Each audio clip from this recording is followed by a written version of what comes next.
నమస్కారం friends, welcome to మంచి మార్గం ఛానల్. మన ఛానల్లో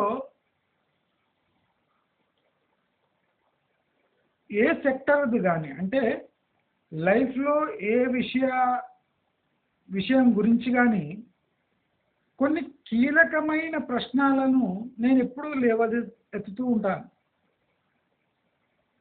అంటే సమాజం అవాయిడ్ చేసే క్వశ్చన్ని నేను తరచూ లేవనెత్తుతూ దానిపై డిస్కషన్ కోరుతూ ఉంటాను. దాంట్లో అతి ముఖ్యమైనది ఫ్యామిలీ రిలేషన్షిప్స్. అసలు ఈ ఫ్యామిలీ అంటే ఏమి? కుటుంబము. అయితే ఈ కుటుంబంలో వచ్చే ప్రాబ్లమ్స్ సాల్వ్ కానట్టి ప్రాబ్లమ్సా,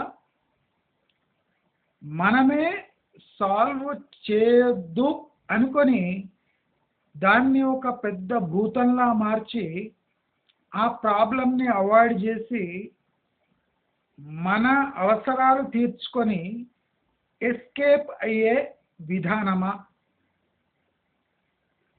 నాకు ప్రతి ఒక్క ప్రాబ్లంది తాడో పేడో ఆన్సర్ కావాలి. నాంచితే దాన్ని ఇరగొడితే తొలగిస్తే ప్రాబ్లం పోయినట్టు కాదు, ఆ ప్రాబ్లంకి ఆన్సర్ వచ్చినట్టు కాదు. ప్రాబ్లం వచ్చింది అంటే అదైనా ఉండాలి, మనమైనా ఉండాలి. అంతేగాని ఆ ప్రాబ్లంని పక్కకు నెట్టేసి ప్రాబ్లం లేదు అని చప్పట్లు కొట్టే సన్నాసులు అంటే నాకు అలర్జీ. అలాంటి సన్నాసులే ఇప్పుడు యూట్యూబ్లలో ఛానల్స్లలో సైకాలజిస్ట్ అంటే హ్యూమన్ సైకాలజీ నిపుణులలాగా చలామణి అవుతూ ప్రజలను తప్పుదారి పట్టిస్తున్నారు. మనం సుమన్ టీవీ అవన్నీ చూస్తే సైకాలజిస్ట్ అట, హ్యూమన్ సైకాలజీ నిపుణులట. నిపుణుడు, ఎక్స్పర్ట్ అనేవాడు ప్రపంచంలో లేనే లేడు. అది హ్యూమన్ సైకాలజీ ఎక్స్పర్ట్ అనే పదమే తప్పుడు పదం.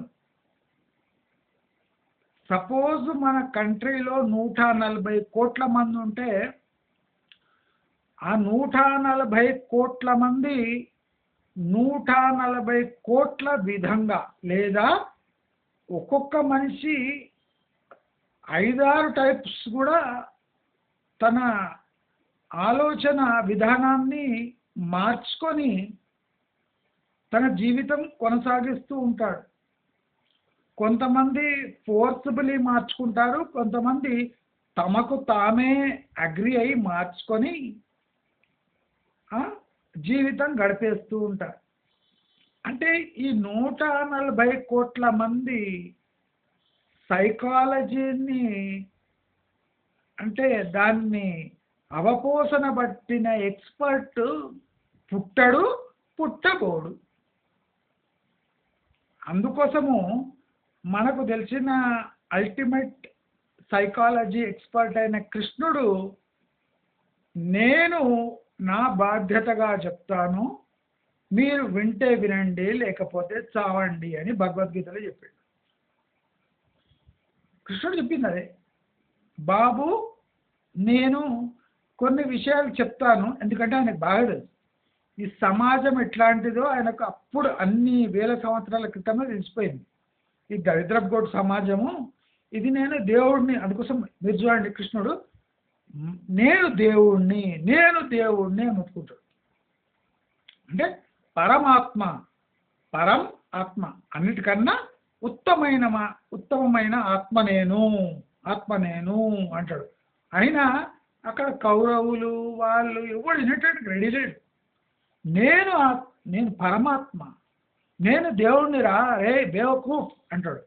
అన్న ఎవడు ఎటువంటి ఇంకా ఇంకా ఇంకా లాస్ట్ రిజాల్ట్గా తన విశ్వరూపం చూపిస్తాడు.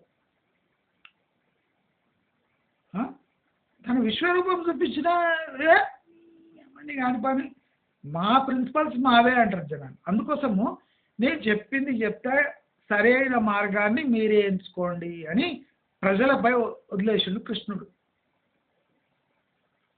అంటే దేవునికే విసుగు తెప్పించిన సమాజం మనది.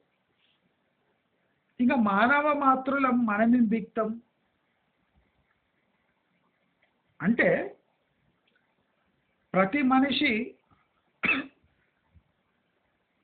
తన ఆలోచన ధోరణితో జీవితం కొనసాగిస్తూ ఉంటాడు.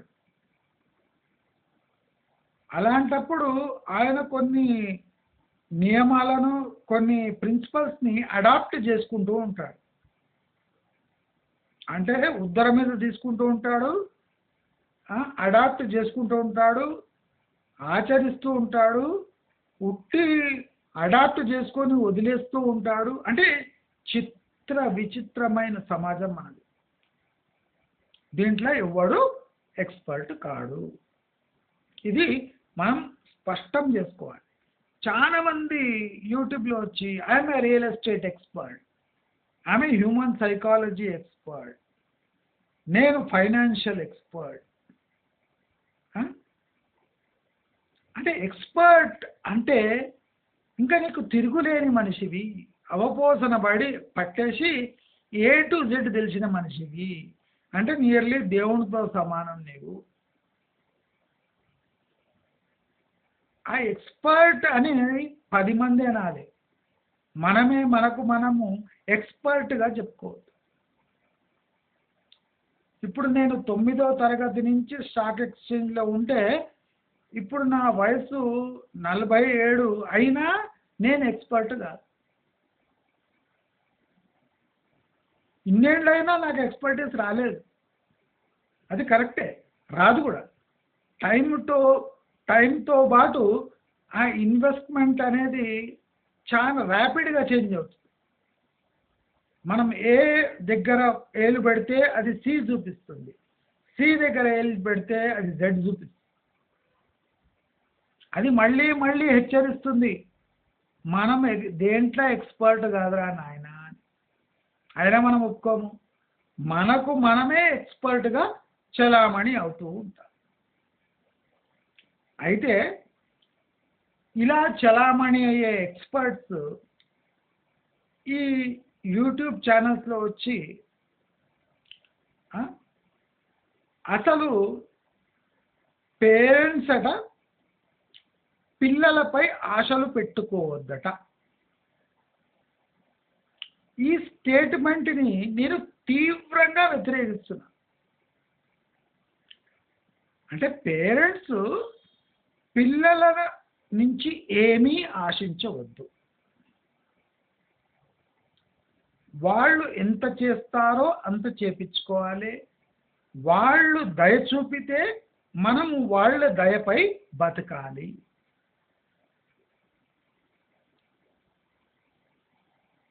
నేను ఒకటే ప్రశ్న అడుగుతా, మనము ఏదో ఒక పని చేస్తున్నాము అంటే ఆ పని ఫలితం ఆశించే ఒక పని చేస్తాం, అవునా కాదా? ఒక పని చేస్తున్నామంటే దానిపై ఫలితం ఏదో వస్తుందని ఆశించే మనం గుడికి పోయేదే ఫలితాల కోసం పోతాం. అంటే దేవుడి దగ్గరనే ఫలితాలు ఆశిస్తాం. ప్రాక్టికలీ దేవుడి దగ్గర పోయి నమస్కారం దండం పెట్టుకొని లైఫ్ నీ ఇష్టమో కష్టమో ఇష్టమో నీవు డిసైడ్ చేయి అని రావాలి. ప్రాక్టికల్గా మనం ఏం చేస్తాము, కొబ్బరికాయలు కొంటాము, కొట్టిస్తాము, అర్చన చేయిస్తాము, అభిషేకాలు చేయిస్తాము, దక్షిణలు ఇస్తాము, డబ్బులు వెదజల్లుతాము దేవుని పైన. అంటే అలాంటి మెంటాలిటీ ఉన్న హ్యూమన్స్ మనం. అయితే పేరెంట్స్ పిల్లల దగ్గర ఆశించొద్దు, ఏమీ ఆశించొద్దు అనేది ఒక దుర్మార్గమైన, నీచమైన, నికృష్టమైన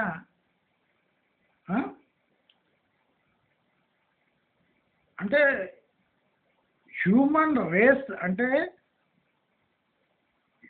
అంటే హ్యూమన్ ఒక్క దాన్ని ఏమంటారు పరిణామ క్రమంనే విధ్వంసం చేసే స్టేట్మెంట్ అది. నేను ఒకటే అడుగుతా, పిల్లల దగ్గర పేరెంట్స్ ఎందుకు ఆశించకూడదు? కరెక్టా? అయితే వీళ్ళు చెప్పేది ఏమంటే, ఇప్పుడు మనము ఏదైనా ఒక సిచ్యువేషన్ని అవాయిడ్ చేయడము చాలా ఈజీ, సాల్వ్ చేయడము చాలా కష్టం. ఈ పేరెంట్స్ పిల్లల దగ్గర ఏమీ ఆశించకూడదు అనే క్వశ్చన్ అంటే ఆన్సర్ ఎందుకు వచ్చింది అంటే, నీకు పిల్లలు ఎలా పెంచాలో అవగాహన లేదు కాబట్టి. పెంచినా దాని రిజల్ట్ ఎట్లుంటుంది మనం చెప్పలేము కాబట్టి ఈ రెండు తీసుకున్నాయి. ఫస్ట్ పిల్లల్ని పెంచడం రాదు, సెకండ్ పిల్లల్ని ప్రాపర్గా పెంచినా ఎప్పుడు టర్న్ ఇచ్చుకుంటారు ఎప్పుడు పల్టీ కొడతారు తెలియదు. ఈ రెండు రిస్క్ ఉంటాయి. అయితే ఈ రెండు రిస్క్ ఉన్నాయని మనము పిల్లలపై ఆశలు పెంచుకోకూడదా? ఎందుకు పెంచుకోకూడదు? మనము ఒక కుక్క పిల్ల క్యూట్గా ఉందని తెచ్చుకుంటాం, కానీ అది పెరుగుతున్న క్రమంలో దాని ఉపయోగాలు మనము తీసుకోవాలనుకుంటామా లేదు? అంటే కుక్క పెద్దగైనాక మొరగాలి, మనను కాపాడాలి అని దానికి పాలు పెరుగు అన్నం కలిపి పెడతాం, మాంసం కూడా పెడతాం. బాగా బలిసి వచ్చే జనాలను భయపెట్టియాలి అనే ఒక ఉద్దేశంతో మనము ఇనిషియలీ కుక్క పిల్ల చాలా క్యూట్గా ఉందని తీసుకుంటాం, కానీ అది పెరుగుతున్న కొద్దీ దానిపై బాధ్యతలు ఆశలు పెంచుకుంటాం. ఒక కుక్క పిల్ల కరెక్టా? మనం ఒక ఆవు దూడని తెచ్చుకుంటాం, ఆవు దూడ పెద్దగై పెరిగే వయస్సు వచ్చే వరకు దాన్ని మనము సున్నితంగానే చూసుకుంటాం. కానీ ఒక్కసారి ఆవు ఈనింది, ఆ దూడ ఆవుగా మారి ఆవు ఈనితే దాని దగ్గర పాలు ఆశిస్తామా లేదా? అది ఇంకా నేను 5 సంవత్సరాలు తిని కనకుండా నీ వేసిన పశుగ్రాసం తింటూ ఉంటాము అంటే మీరు ఆ ఆవుని యాక్సెప్ట్ చేస్తారా? అంటే మీరు చూడండి, నేను మనిషి జీవితాన్ని పశువుతో పోలుస్తున్నా. ఇప్పుడు మనిషి అనేది దరిద్రమైన ఒక లైఫ్, దాన్ని ఉన్నతమైన లైఫ్ అంటే కుక్క ఆవుతో పోలుస్తుంది. ఇప్పుడు ఉన్న మనుషులు దీనికన్నా హీనులే. ఇప్పుడు దానికి కుక్కకు అన్నం పెడుతున్నామంటే అది పెద్దగైనాక మురుగుతుంది, మనం చెప్పినా చెప్పకపోయినా దాని డ్యూటీ చేంజ్ చేసుకుంటుంది. ఆవు ఈనింది అంటే మనం బకెట్ తీసుకుపోయి దానికి నీళ్లు కొట్టామంటే అది అరే పాలు పిండడానికి వచ్చిండ్రు అని పాలిస్తాం. అంటే పశువులు మనం చేసిన సహాయానికి కృతజ్ఞులై ఒకటేమో కాపాడుతుంది, ఇంకోటేమో పాలిస్తుంది. కానీ మనము పందులు తిన్నట్టు తిని 25 ఏళ్ళు పేరెంట్స్ పై పడి తిని మనము ఏ రకంగానూ సహాయపడకుండా జంప్ అయిపోతాము. పేరెంట్స్కి పిల్లలపై హక్కు లేనట్టే మాట్లాడుతున్నారు ఇవాళ రేపు సైకాలజీ. నేను ఒకటే కోరుతున్నా, నీవు అడ్రస్ చేస్తున్నది భారతీయ సమాజము, పాశ్చాత్య సమాజం కాదు. వీళ్ళు ఏం ఎగ్జాంపుల్ ఇచ్చినా ఫారెన్లో ఇలా ఉందండి, స్లోగా మనం కూడా ఫారెన్లా మారిపోతుంది, మన అలవాట్లు మారుతున్నాయి, మన లైఫ్ స్టైల్ మారిపోతుంది, పిల్లలు ఎక్కడెక్కడనో జాబ్ చేయడానికి వెళ్ళిపోతున్నారు. కావున మనము పిల్లలపై ఆశ వదులుకొని వాళ్ళకు తగిన సేవ చేసి మనము ఓల్డ్ ఏజ్ హోమ్లలో చేరటము, లేదా మన కోసం డబ్బు జమ చేసి పెట్టుకోవడము మనం చేయగలిగిన పని అని సిగ్గు లేకుండా, శరం లేకుండా మాట్లాడుతున్నాం. అంటే వీళ్ళు పాశ్చాత్య దేశపు సంకనాకే సన్నాసులు. వాళ్ళ సంకనాకి మరిగిన కుక్కలు ఈ సైకాలజిస్ట్. అంటే పరిష్కారము తెలియక, లేదు అని చెప్పలేక ఛానళ్లపై వచ్చి మనం ఇలాగే సమాజం ఇలా వృద్ధి చెందుతుంది, మనము 100 ఏళ్ల క్రితం ఉంటలేము, ఇప్పుడు సమాజం బాగా చేంజ్ అయిపోయింది, సో సమాజానికి బట్టి అంటే సమాజాన్ని అనుసరిస్తూ మనం కూడా కొన్ని నీళ్లు వదులుకోవాలి అని చెప్పడానికి ఈ బోడిగాండ్లు, ఈ బోడిజే కావాలనా? సమస్యకు పరిష్కారం లేదు అని చెప్పడానికి ఈ బోడిగాడు, ఈ బోడిముండలే కావాలనా?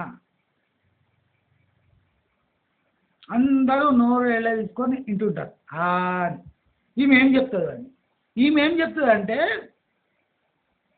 పిల్లలు పై మనం ఆశ పెట్టుకోవద్దు. కోడళ్ళు అంటే ఇలాగే ఉంటారు. నేను ఒకటే ప్రశ్న అడుగుతున్నా, అసలు పిల్లల్ని మనం ఎందుకు కనాలి?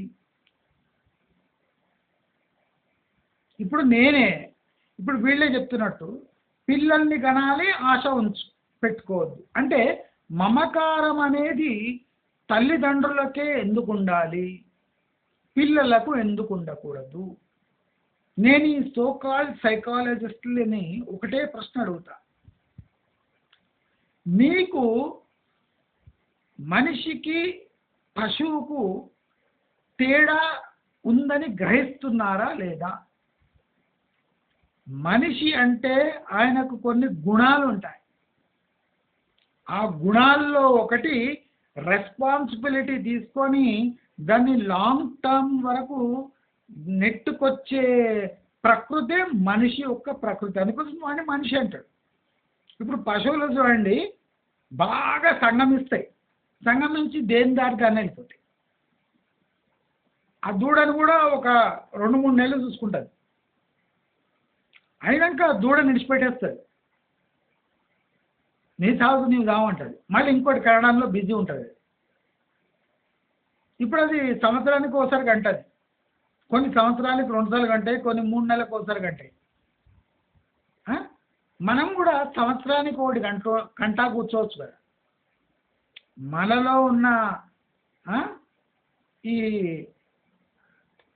లైంగిక వాంఛలు తీర్చుకోవడానికి సంవత్సరానికి ఒక కాన్పు కనొచ్చు. మనం కేర్ఫుల్గా 2-3 కలిపి కానీ ఎందుకు ఆపేస్తున్నామంటే వీళ్ళని పెంచవలసిన బాధ్యత ఉంది అని మనం ఒక మానవుల్లాగా ఆలోచిస్తున్నాం గనక, అంటే మనము మనుషుల్లాగా ఆలోచిస్తున్నాం గనక. ఒక పేరెంట్ మనిషిలాగా ఆలోచించినప్పుడు పిల్లలు మనుషుల్లాగా ఎందుకు ఆలోచించకూడదు? పేరెంట్స్ ఏమో మనుషుల్లాగా ఆలోచించాలి, పిల్లలేమో పశువుల్లాగా ప్రవర్తించాలనా? దీనికి జవాబు ఉందా? ఇప్పుడు పేరెంట్స్ ఏమో మమకారంతో మనుషుల్లా ఆలోచించాలి, పిల్లలేమో పెంచిన తల్లిదండ్రుల్ని ఒక్క తన్నుదని పశువుల్లాగా వెళ్ళిపోవాలి. దీన్ని మనం సమర్థిస్తున్నాం. మనం ఏం చెప్తున్నామంటే పేరెంట్స్ ఈ కండిషన్కి అలవాటైపోవాలన్నట. ఎందుకు కావాలి? నేనేమంట, కన్న పిల్లలను చదివించాలని మన రూల్ బుక్లో ఉందా? కన్న పిల్లలను మంచి డ్రెస్ ఇప్పియాలనే మన రూల్ బుక్లో ఉందా? కన్న పిల్లలను బాగా ముప్పూటలు తిండి పెట్టాలనే మన రూల్ బుక్లో ఉందా? ఒకటే పూట పెట్టచ్చు. నేను నెలకు 10 లక్షలు సంపాదించినా నేను ఒక పూట తిండి పెట్టచ్చు పిల్లలకు. ఏమన్నా రాజ్యాంగంలో ఉందా 3 పూటలు పెట్టాలని? నేను ఒకటే పూట పెడతా. స్కూలుకు పంపియా, నా పిల్లగాడే, మా పిల్లలే, నేను స్కూలుకు పంపించాను. పంపించకపోతే గగ్గోలు పెట్టొద్దు. నేను ఆదర్శవంతమైన తల్లిదండ్రిని, నా జీతం 10 లక్షలు, కానీ నా పిల్లలకు నేను స్కూలుకు పంపించను. నేను ఒక పూటే తిండి పెడతా, ఇంత పెడతా గంపెడు, ఒకటే పూట.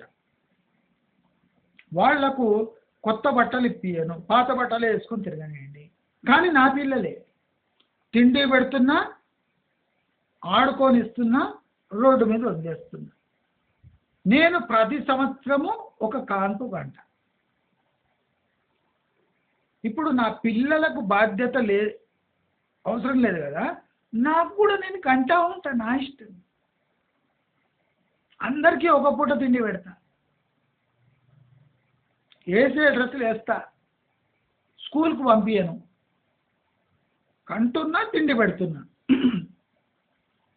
వాళ్ళ భవిష్యత్తు వాళ్ళు ఎంచుకోమంటున్నా. వాడు సైకిల్ పంపు దగ్గర పని చేస్తాడా, రోడ్లు ఉడుస్తాడా, దొంగతనం చేస్తాడా, వాడిష్టం. కంటున్నా, తిండి పెడుతున్నా, 14, 15, 16 వరకు పెంచుతా. ఇష్టం ఉంటే చదవనియండి, లేకపోతే లేదు.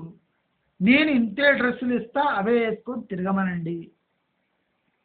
అంటే అదే తల్లిదండ్రిగా మా పాత్ర మేము పోషిస్తున్నాం. చదువు అనేది రాజ్యాంగపరమైన హక్కు కాబట్టి గవర్నమెంటే చదివించుకోవాలి. నేను కంటా ఒక ఆధార్ కార్డు చేస్తా, చేసి పిల్లల్ని గవర్నమెంట్ మీద వదిలేస్తా. రోజుకు ఒక పూట తిండి పెడతా. కరెక్టే కదా? నేను సంవత్సరానికి ఒక పిల్లగాడిని కంటున్నా. ఇంతమందికి ముప్పూటలు పెట్టడానికి నాకు కాదు, కానీ నేను కంటానే ఉంటా. ఇది కూడా పిల్లలు అర్థం చేసుకోవాలి. నా తండ్రి ఒక మొగోడు కాబట్టి, నా తల్లి ఒక ఆడది కాబట్టి ప్రతి సంవత్సరము కంటారు. పశువులు కనవా? పశువులు కూడా ప్రతి సంవత్సరం కంటాయి కదా. మేము కూడా ఒక్కొక్క సంవత్సరం ఒక్కొక్క పిల్లగాని కంటాం. మీరు ప్రొటెక్ట్ చేయదు, అందరూ పంచుకొని తిని పెరగాలి అని ఒక తల్లిదండ్రి అన్నారనుకోండి, తప్పులేదు. మీ ప్రకారము మీరు పెంచి పిల్లల దగ్గర ఏమీ ఎక్స్పెక్ట్ చేయొద్దు. అంటే పేరెంట్స్ కూడా పిల్లల్ని ఇలాగే పెంచాలి, అప్పుడు ఏం ఎక్స్పెక్ట్ చేయరు. నాకు ఉన్న కామంతో నేను పిల్లల్ని కంటున్నా. ఆ కామాన్ని నేను సమర్థించుకోవడానికి ఒక పూట తిండి, ఒక డ్రెస్ ఇచ్చి రోడ్డు మీద వదిలేస్తున్నా. నేను అలా 20-30 పిల్లల్ని కంటా. నా ఇష్టం. పిల్లల్ని చదివించాలని నీవు రూల్ పెట్టడానికి నీవెవరు? సమాజం ఎప్పుడు తల్లిదండ్రి తరఫున నిలబడనప్పుడు మరి సమాజానికి కూడా తల్లిదండ్రుల బాధ్యత అంటే వాళ్లకు చూపించడం సమాజానికి ఏ హక్కు లేదు. మరి పిల్లలు తల్లిదండ్రులను చూసుకోనప్పుడు సమాజం కూడా ప్రశ్నించాలి. అరే, నీకు రక్త మాంసాలతో కానీ నిన్ను రాత్రి పగలు కష్టపడి సంపాదించి నీకు ఏ నొప్పి లేకుండా పెంచితే నీవు వాళ్ళని రోడ్డు మీద విడిచిపెట్టి నీ సంగతి నీవు చూసుకోవడం ఎంత కరెక్ట్ బే అని సమాజం అడిగినప్పుడు అదే సమాజం ఈ తల్లిదండ్రులను కూడా అడగచ్చు. ఏమండి, మీరు కన్నారు కదా, మీరు స్కూల్కి పంపించాలి, మంచి డ్రెస్ ఎప్పియాలి, ముప్పూటలా తిండి పెట్టాలి అని అదే సమాజం అడగచ్చు, హక్కు ఉంది. కానీ సమాజం పుట్టి తల్లిదండ్రులు పెంచాలి, వాళ్ళపై పెంచి ఆశ వదులుకోవాలి. అనేది దరిద్రగొట్టు, నపుంసక స్టేట్మెంట్. అంటే చేతగాని దద్దమ్మలు ఇచ్చే స్టేట్మెంట్ ఇది. వాళ్ళు అంటే పిల్లలు వాళ్ళు కనమన్నారా? పిల్లలు మిమ్మల్ని కనమన్నారా? కనమనలేదు. మేము కన్నాం. కన్నాక నాకు ఇదే బాధ్యత అనిపించింది. అంటే ఒక పూట తిండి పెట్టడం, ఇంత గుడ్డ ఇవ్వడం, చలేస్తే ఒక బ్లాంకెట్ ఇవ్వడం, ఇది నా బాధ్యత అనిపించింది. నేను అలాగే పెంచుతున్నా అనడంలో తప్పేముంది? నువ్వు కనమనలేదు, కనంగానే నాకు ఇదే బాధ్యత అనిపించింది, నేను పెంచుతున్నా, తప్పేం లేదు కదా. ఇప్పుడు 2-3 మగపిల్లల్ని కన్నా, వాళ్లకు నేను చదివించక ఇంట్లోనే తిండి పెట్టి బాగా స్ట్రాంగ్ చేసి, ఒరే మీ జీవిత ధ్యేయము మీ తల్లిదండ్రులను కాపాడుకోవడము, మీకు ఇతరత్ర ఏ బాధ్యతలు లేవు, మీరు ఏ పని కూడా చేయకుండా ఉట్టి మా సేవ చేయడానికి మీరు పుట్టిండ్రు అని కూడా పెంచవచ్చు. తప్పేముంది? వాళ్లకు ఏ ఎడ్యుకేషన్ ఇవ్వకుండా పొద్దున్న లేవంగానే మన ఇంటి పనులు, వంట పనులు, మనకు కావాల్సిన సహాయకులుగా మనం పెంచవచ్చు. తప్పేముంది? స్కూలుకు పంపించి వాళ్లకు ఉన్నత చదువులు చదివిస్తే, ఉన్నత చదువులు చదివి మానవత్వం మంట కలిపే పిల్లలు పుడితేనేమి, గిట్టితేనేమి, ఉంటేనేమి, చస్తేనేమి, వాళ్ళ ముఖాలకు ఒక పెండ్లి కావాలన్నా అంటే కన్న తల్లిదండ్రులను మనిషి రూపంలో చూడని మృగానికి ఒక ఆడదాన్నిచ్చి పెళ్లి కూడా చేయాలన్నా?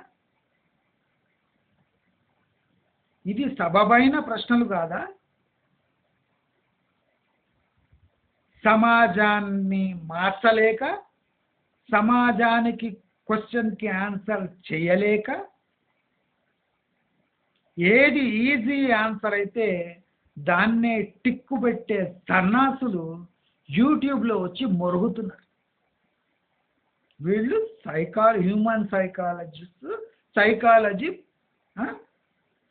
ఎక్స్పర్ట్సా వీళ్ళు?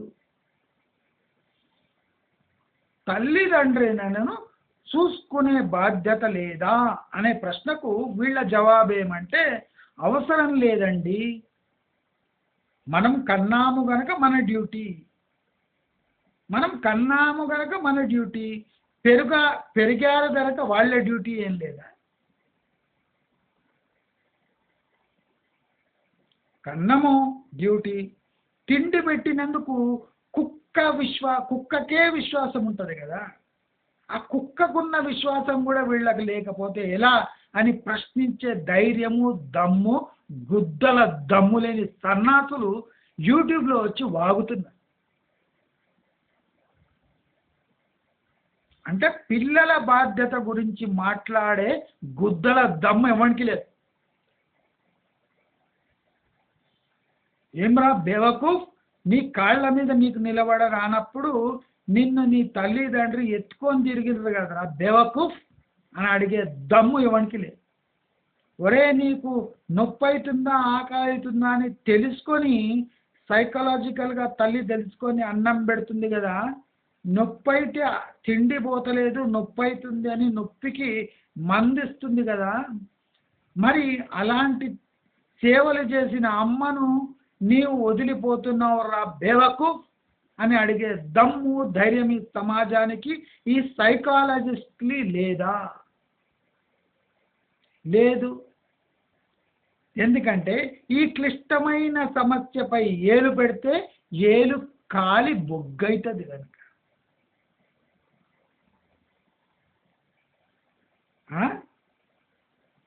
మీకు అనువైన ప్రశ్నలను మీరు ఎక్స్పర్ట్స్గా చెప్పవలసిన అవసరం సమాజానికి ఏం లేదు. సమాజంలో ఉండే క్లిష్టమైన ప్రశ్నలకు సమాధానం ఇవ్వడానికే మీకు ఆ యూట్యూబ్ ఛానళ్ళు, ఈ మీడియా ఛానల్లో పిలిచే. అంతేగాని మనము ఆశలు వదులుకోవాలి. ఆ? వాడు ఫారెన్కి బారిపోతే శంషాబాద్లో టాటా చెప్పాలి. వానికి లాంగ్ టర్మ్ కోచింగ్ మనం రక్తం ధారబోసి వానికి లాంగ్ టర్మ్ కోచింగ్ ఎందుకు ఇప్పియాలి? ఎందుకు ఇప్పియాలి లాంగ్ టర్మ్ కోచింగ్? అదే మెరిట్ మీద చదువుకోబ్బే అని చెప్పాలి. వాడు ఇప్పుడు మీరు పాశ్చాత్య సమాజానికి మీరు రెఫరెన్స్ ఇస్తున్నారు కదా, మనం కూడా 15-16 రాగానే పిల్లగాని గుద్ద మీద దాన్ని రోడ్డు మీద దొబ్బేయాలి. పాశ్చాత్య దేశాల్లో ఇలాగే అవలంబిస్తారు. ఎందుకంటే వాళ్ళకి తెలుసు ఈ సన్నాసులు మనకేం చేయరని 15 రాగానే వాడిని తన్ని బయటేస్తారు. మనం తన్ని బయట ఎందుకు వేయకూడదు?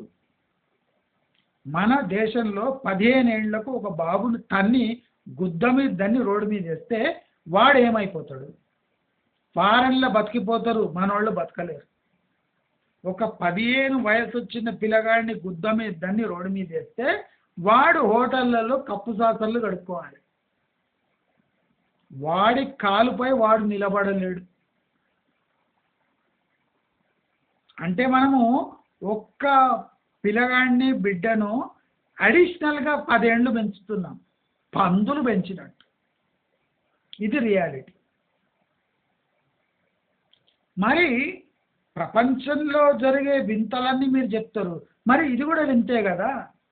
భారతదేశంలో పశు పోషణ చేసినట్టు చేసి ముద్దు మురిపాలు అన్ని తీర్చి తమ రక్తం చిందించి వీళ్ళకి ఎడ్యుకేషన్ ఇప్పిస్తే వీళ్ళు రెక్కల రాగానే ఎగిరిపోవడము అది కామన్ కదండి అనడానికి సిగ్గు శరం లజ్జ కొజ్జా నా కొడుకుల్లారా? సిగ్గు లేదురా? సొల్యూషన్ ఇవ్వండిరా. సమాజాన్ని దాన్ని తట్టుకోలేక పారిపోతున్న పిల్లలకు ఏం చెప్తారు? సమాధానం కావాలరా.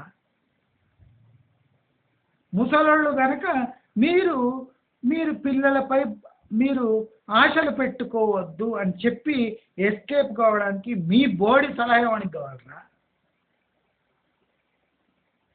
పిల్లల బాధ్యత గుర్తు తెప్పియలేని చవట సమాజం తయారైంది.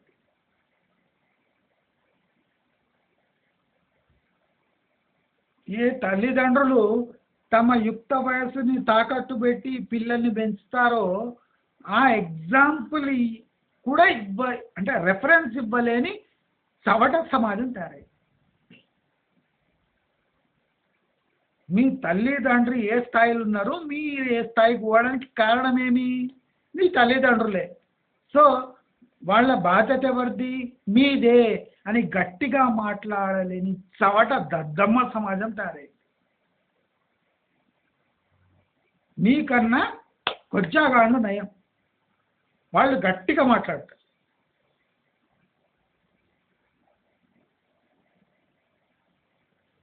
సమాజం ఏ వైపు పోతుంది, ఆ వైపు వెళ్ళడం కరెక్టా అని ప్రశ్నించకుండా ఏ వైపు సమాజం పోతుందో అదే కరెక్టు అని చెప్పి తమకు తామే సమర్థించుకోవడం దాన్ని ఏమంటారు, ఒక పందితో పోల్చినా మీకు తక్కువనే. పంది మర్యాద పోతుంది. అంటే human brain, human psychology study చేసిన వాళ్ళు పరిష్కారం గురించి ఆలోచించాలి. ప్రాబ్లంకి సొల్యూషన్ అది, కానీ ప్రాబ్లంనే కరెక్ట్ అనకూడదు. ఒక టీచర్ ఒక క్లాస్లో క్వశ్చన్స్కి ఆన్సర్ ఇవ్వడానికి ఉంటుంది, కానీ క్వశ్చన్నే క్వశ్చన్గా మార్చి అదే కరెక్ట్ ఆన్సర్ అని చెప్పడానికి ఒక టీచర్ అవసరం లేదు. ఒక ప్రశ్నని దాన్ని జవాబుగా ఎలా మార్చాలి అని చెప్పడానికి ఒక టీచర్ అవసరం. ఈ ప్రశ్ననే కరెక్టు, ఈ ప్రశ్నను ఇలాగే ఉంచి కొనసాగించండి అని చెప్పడానికి టీచర్ అవసరం లేదు. అలాగే సమాజంలో జరుగుతున్న పరిణామాల గురించి ప్రశ్నించి దానికి సొల్యూషన్ ఎతకడానికి ప్రయత్నం చేసేవాడే మనిషి అనిపించుకుంటాడు. పిల్లలు తమ తల్లిదండ్రులను ఎందుకు చూసుకోవాలి అంటే మనము బేసిక్గా మనుషులు కాబట్టి ఆ ప్రకృతి ఉంటుంది కాబట్టే మనను మనుషులు అంటారు. తల్లిదండ్రి పెళ్లి చేసే వరకు కూడా దగ్గరుండి భారతదేశంలోనే పెళ్లి చేస్తారు గనక ఇది మానవ తత్వం గనక చేస్తున్నారు గనక మనం కూడా మానవుల్లాగా వాళ్ళ బాధ్యతలు తీసుకోవాల్సిందే అని నొక్కి చెప్పే ధైర్యం లేని సవట దద్దమ్మలు ఈ సమాజంలో ఉండి వాళ్ళు ఎక్స్పర్ట్స్గా చలామణి అవుతున్నారు.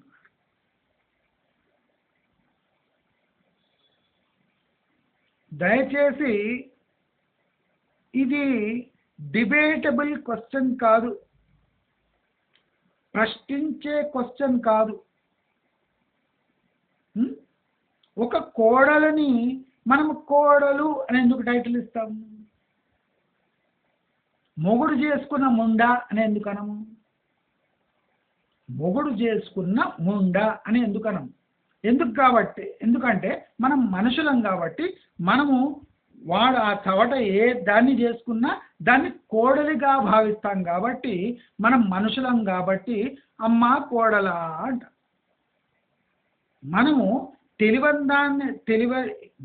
దాని జాతకమే తెలియదు, దాన్ని కట్టుకొని వస్తే మనం ఆటోమేటిక్గా కోడలా అని సంబోధించి వాళ్ళిద్దరు కంటే ఒక పిల్లగాడు పుడతాడు కదా వాడిని మనవడు అని ఎట్లా యాక్సెప్ట్ చేసుకుంటామో అలాగే మనల్ని కన్నవాళ్ళు అందరికన్నా సుప్రీం, వాళ్ళని పోషించే వాళ్ళని ప్రేమించే బాధ్యత మనది అని ఒక మానవుల్లాగా ఆలోచించండి రా గలీజ్ ముండా కొడుకుల్లా. అది మీకు తత్వబోధ చేసే అవసరం వచ్చింది కనుక సమాజం ఇట్లా తగిలడుతుంది. తినేటప్పుడు సిగ్గు లేదురా మీకు? తింటున్నారు కదా, పందుల్లా తిన్నారు కదా, ఆ అన్నం పియ్యి తింటున్నారు. పియ్యి తింటే ఇట్లా ఆలోచించాలి. ఆ పంది కూడా చూడండి, పిల్లలు అంటే చాలా ప్రేమ ఉంటుంది. పిల్లలు కూడా తల్లి వెంటనే పోతుంటాయి. అంటే దానికి ఉన్న పరస్పర ప్రేమ కూడా మనుషులకు లేదు అంటే ఏం బతుకులు రాని ధుని నోట్ల మనవయ్య. మీకు కన్న పిల్లలు మిమ్మల్ని పీదింపియాలి, అప్పుడు కానీ మీకు సోయి రాదు. తల్లిదండ్రులను చూసుకునే బాధ్యత పిల్లలది కాదా?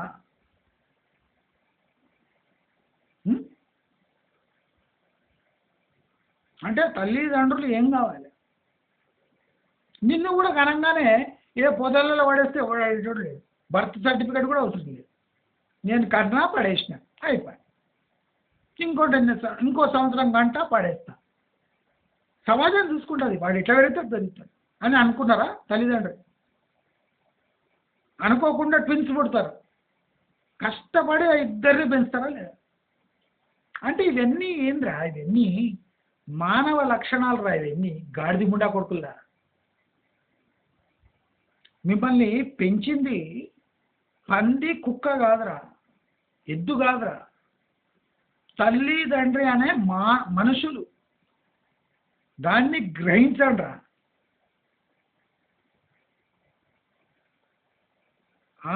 ఏ రోజు గ్రహిస్తారో ఆ రోజే మీకు ఒక మనిషి అనే టైటిల్ వస్తుంది. నీవు సియోగా, నీవు ఫారెన్ జంగే ఎక్కడావో, నువ్వు ఎన్ని కోట్లైనా సంపాదించు, నువ్వు ఏ సాఫ్ట్వేర్లైనా ఉండు.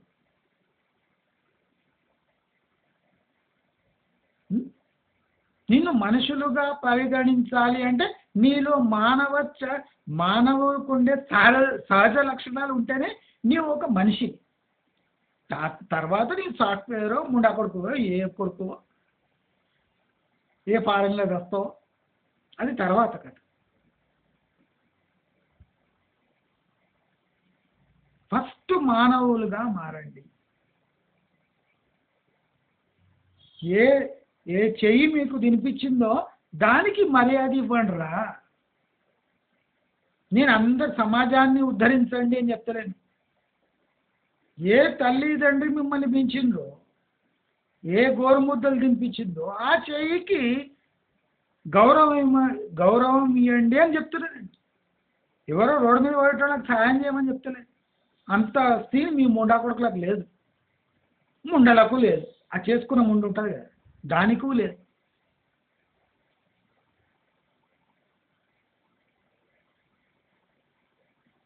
మీరు ఎప్పటి వరకు మీ మానవత్వం చాటుకోరు, అప్పటి వరకు మిమ్మల్ని మీరు మనుషులుగా చలామణి చేసుకుంటున్నారు తప్ప మీలో మనిషి గుణం ఏమాత్రము లేదు అని నేను చెప్తాను.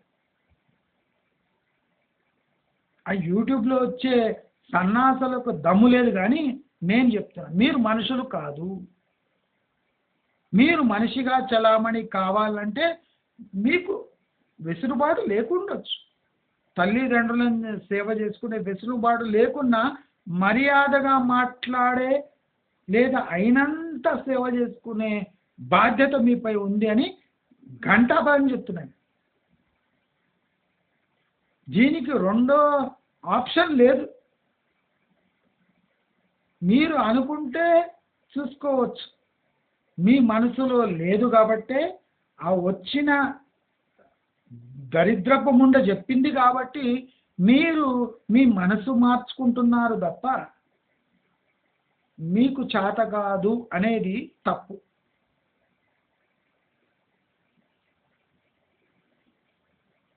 డబ్బుతో కొనగలిగింది వ్యభిచారిని మాత్రమే.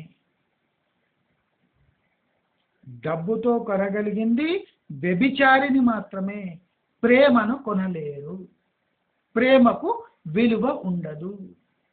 తల్లిదండ్రుల బాధ్యతను డబ్బుతో కొనలేరు అని చెప్తూ మీ అందరిలో మానవత్వం ఏ కోసాన ఉన్నా మీ తల్లిదండ్రులను బాధ్యతగా చూసుకుంటారు అని కోరుతూ నమస్కారం.